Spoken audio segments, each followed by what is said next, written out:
Sa ulo ng mga nagbabagang balita, Israel higit pang paigtingin ang pwersa laban sa militanteng grupong Hamas. Kampanya para sa BSKE umarangkada na.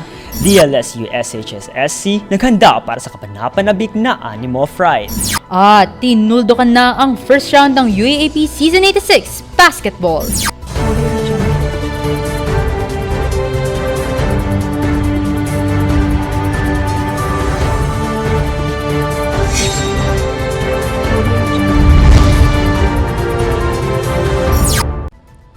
Masigabong pagbati mula sa pamantasang De La Salle. Ako si Nico Delica.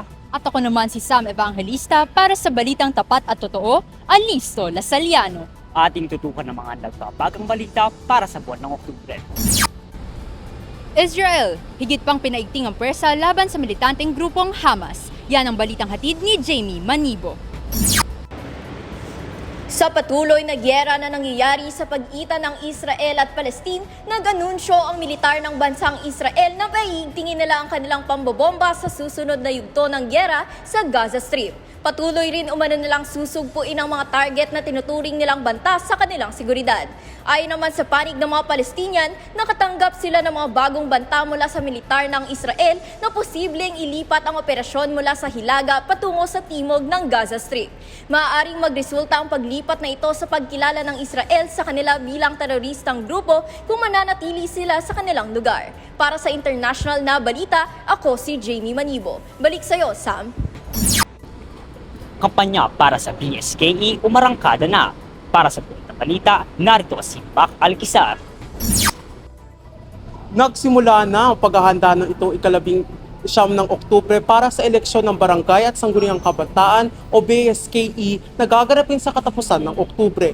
Kalakip na samut-saring pangangampanya, nanguna ang COMELEC sa pagtatanggal ng iilang illegal material gaya ng mga billboard na lagpas 2 o 3 talampakan at poster na walang tatak ng mga kandidato. Pinaalahanan din ang publiko na ipinagbabawal ang pag-inom ng alak sa katapusan ng mga kampanya ng mga kandidato sa October 29. Gaganapin ang botohan ng alas 7 ng umaga hanggang alas 3 ng hapon sa ika-30 ng Oktubre. Ako si Macnil Alquizar, balik sa'yo, Miko. Susunod, DLSU SHS-SC naghanda para sa isang kapanapanabik na Animo Fright. First round ng UAAP Season 86 Basketball, tinuldukan na. Iyan pa ang mga balitang ating tutukan dito sa Alisto Lasaliano. Ano ba yung sikreto mo? Kaya nga secret eh. Dali na kasi, sabihin mo na. May namimilit alamin ang sekreto mo? Sa mundo ng internet, libo-libong tao ang nagsusumikap ibunyag ang mga personal mong impormasyon para gamitin ito laban sa iyo.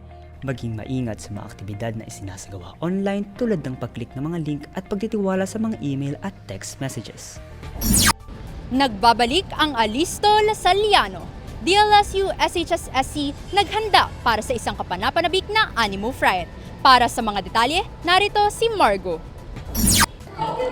Sa paglapit ng pinaka-inaabangang pista ng mga kaluluwa, naghanda ang DLSU Senior High School Student Council na dalhin ang mga mag-aaral ng De La Salle University sa isang kakaibang karanasan ng takot at kakilakilabot sa kanilang Animo Fright, ang Lasalianong Spooky Spirit. Sa pagtutulungan ng mga mag-aaral at mga organisasyon, mas pinaigting at mas kapanapanabik ang selebrasyon ngayong Halloween ngayong taon. Ang Animo Fright ay ginanap nitong ika-25 ng Oktubre 2023. Iba't ibang aktibidad tulad ng trick-or-treat, costume contest at film screening ang naganap mula 10:30 ng umaga hanggang 5:45 ng hapon. Kaya naman ating silipin kung paano nga ba tinanggap ng DLSU Senior High School student ang Animo Fright. Magandang umaga sa inyong dalawa. Maaari ko bang malaman ang inyong pangalan at kung ano ang organisasyon na inyong kinabibilangan? I'm Jessica and I'm from Haven. And I'm Ali from OEC. Para naman sa unang katanungan, ano ang inspirasyon mo sa look mo ngayon today ngayong Animo Fright? For my inspiration, I really do like 2000s movies. So I chose a character from Easy A who is played by Emma Stone. At para naman sa iyong katanungan, ano ang inihandang tema ng iyong organisasyon para ngayon sa Animo Fright? So for today's meeting, OEC prepared the theme Anything Under the Sun. So they gave us the freedom to choose whatever costume we wanted. And that's why I chose to be Adam Sandler, who is one of my favorite actors. Maaari ko bang malaman ang iyong pangalan at kung ano ang organisasyon na iyong kinabibilangan?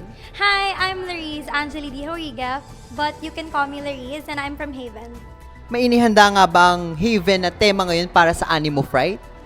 Actually, no. Haven didn't plan any specific themes for our Halloween party, but everyone was encouraged to wear slayest uniforms. Kaya kitang-kita naman natin na si Loris ay slay na slay dahil may pa wings pa siya. Kaya naman, ano nga ba ang iyong inspirasyon ngayong look na to sa Animo Fright? For this year, my inspiration is a dark angel, because for the past few Halloweens, I've always dressed up as a white angel, a plain one, with my white outfit. So, yeah. Maraming salamat, Loris. Ako nga pala si Margot Laurier, nagbabalita. First round ng UAAP Season 86 Basketball, tinuldukan na. Yan ang balitang hatid ni Abby Puhawan. Mainit-init at sabik na sinubaybayan ng mga manonood ang 8 universidad sa Metro Manila na nagpasiklaban sa first round ng UAAP Season 86. Natapos ang first round ng men's basketball noong October 22 kung saan tinalo ng Ateneo Blue Eagles ang UP Fighting Maroons pagkatapos ng sunod-sunod nilang panalo. Gayun din sa women's basketball kung saan dinurog din ng Ateneo Blue Eagles ang UP Fighting Maroons sa huling laro noong October 21. Sa kasulukuyan, ang mga nangunguna na universidad sa men's division ay ang UP Fighting Maroons at NU Bulldogs na may 6 na panalo at ang Ateneo Blue Eagles na may 4 na panalo. Habang sa women's division, nangunguna rin ang UP Fighting Maroons at NU Bulldogs na may 6 na panalo at ang UST Tigers naman na may 5 panalo. Sa kabilang dako, ang second round para sa men and women's basketball ay magsisimula sa October 25 hanggang October 29. Kaya naman, patuloy na subaybayan ang mga pangyayari sa susunod na linggo. Abby Puhawan, nagbabalita. At iyan ang mga hatid naming balita ngayong araw. Upang manatiling alerto umaraw o bumagyo, antabayanan ang mga nagbabagang balita sa aming Facebook, Twitter, Instagram at YouTube account. Nagdadalumat ng katotohanan at kausayan, muli ako si Sam Evangelista. At ako naman si Miko Delica, ang inyong mga lingkod mula sa tahanan ng Agarang Serbisyo. Ito ang Alisto Lasaliano.